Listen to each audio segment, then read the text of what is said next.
The three primary benefits are safety, reliability, and aesthetics.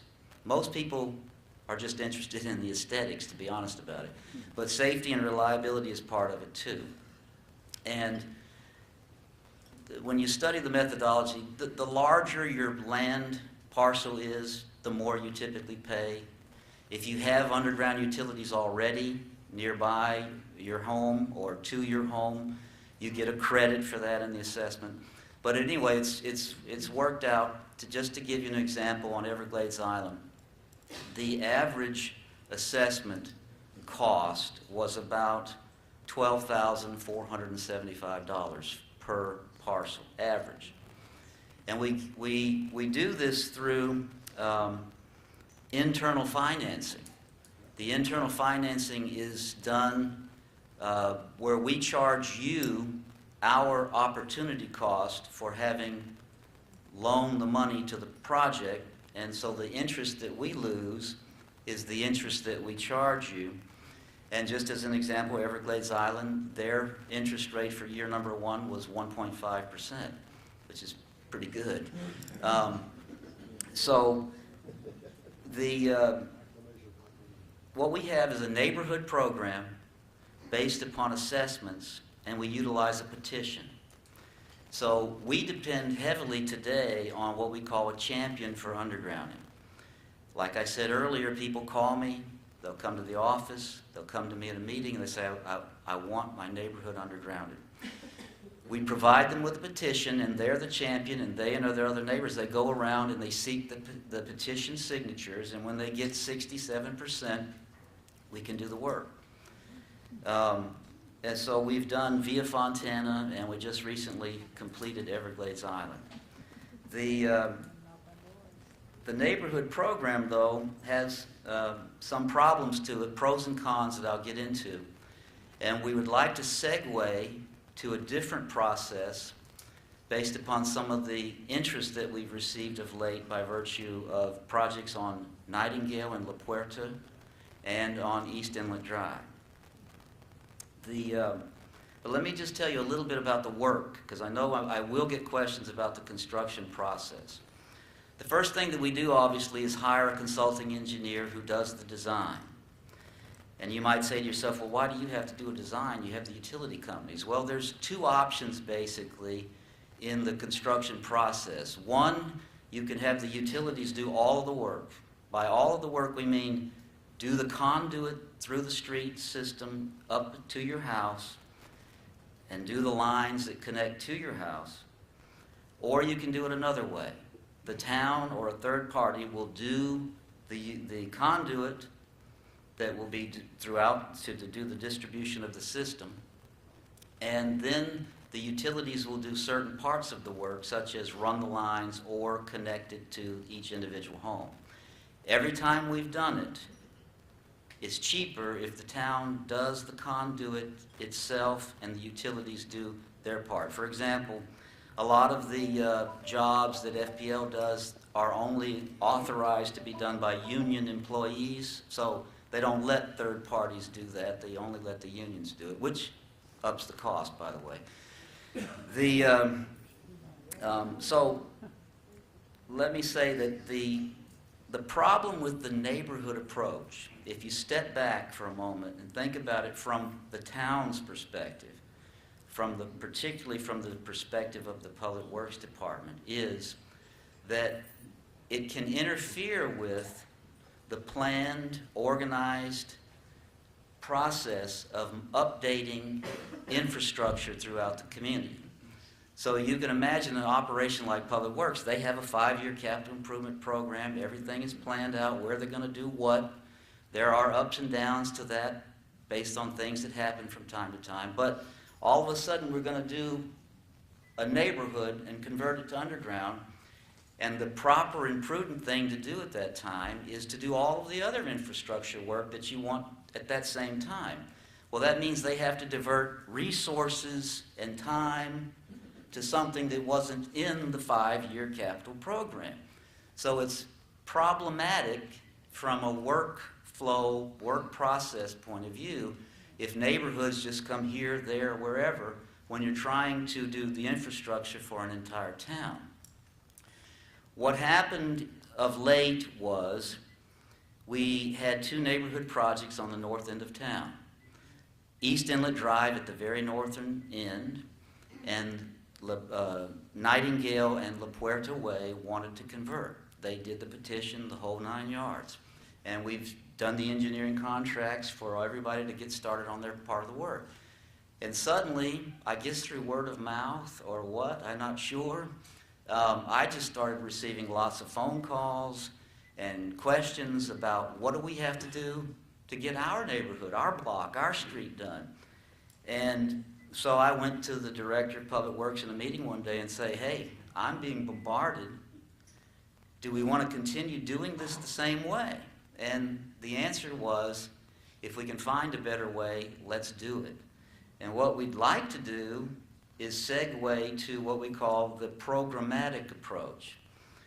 What we'd like to do, based on the interest that's been expressed, is we would like to convert the north end of the island, pretty much north of the Palm Beach Country Club, into at least 2 projects to convert all of the utilities underground.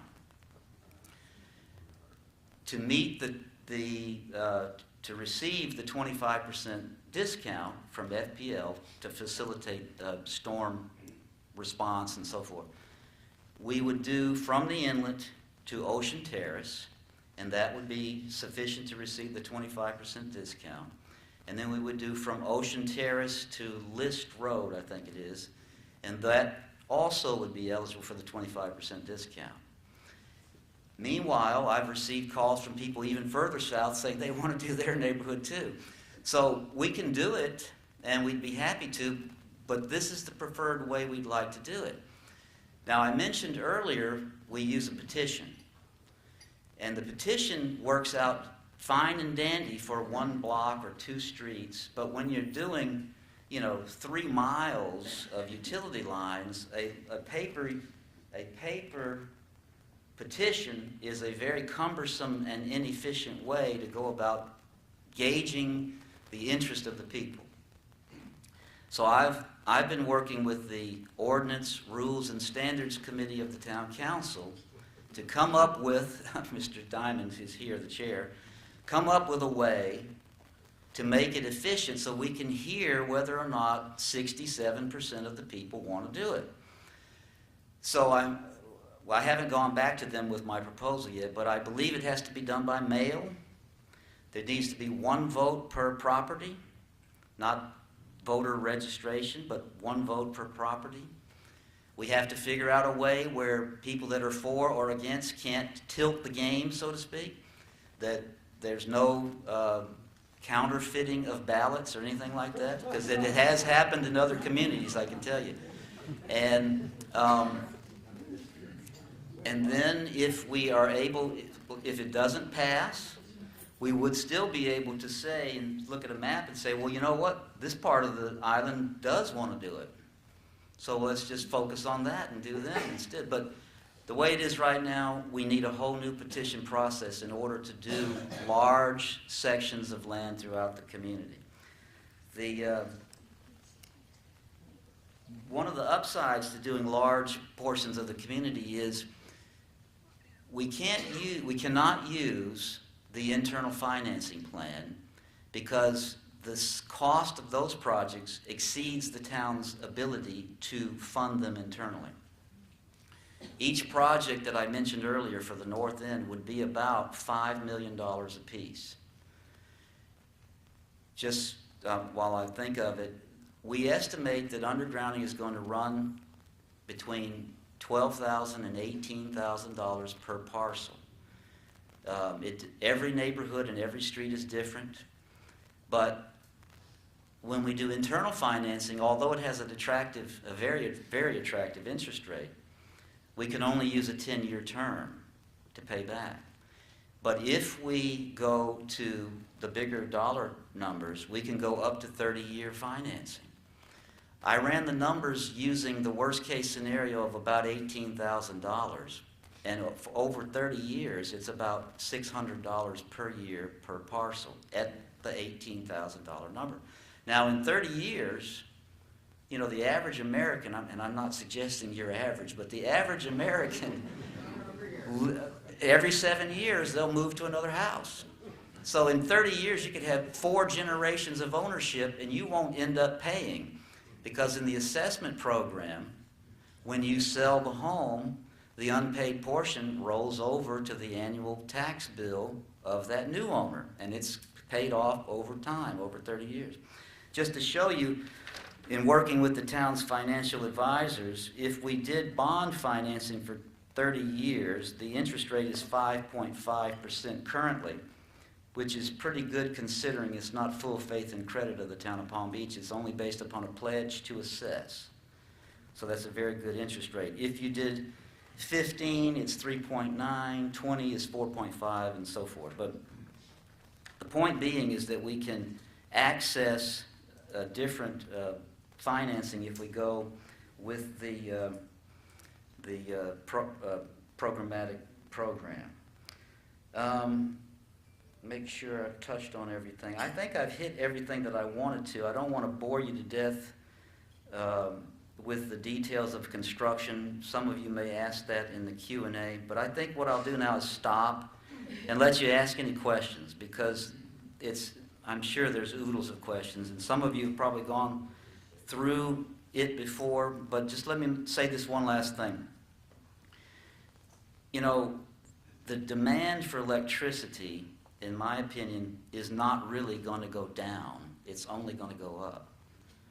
And if you can think and imagine devices and systems and programs that you can have in your home in the future, such as medical devices that are in contact with the hospital or your doctor, and they're based on electricity and power, the demand for power in this country, at least, well, let's say in this community, is only going to go up.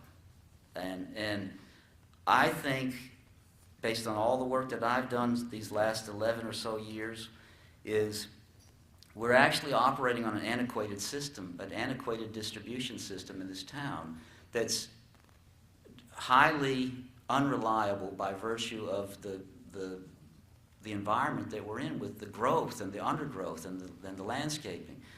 We heard from FPL this Tuesday at the town council meeting, and just with a little rainstorm, the palm fronds blow into the lines, and you get these flutters, and people are just aggravated by it. And with the fact that you're a barrier island, you really ought to be long-term thinking about being underground utilities. It's the best, most secure way to provide it.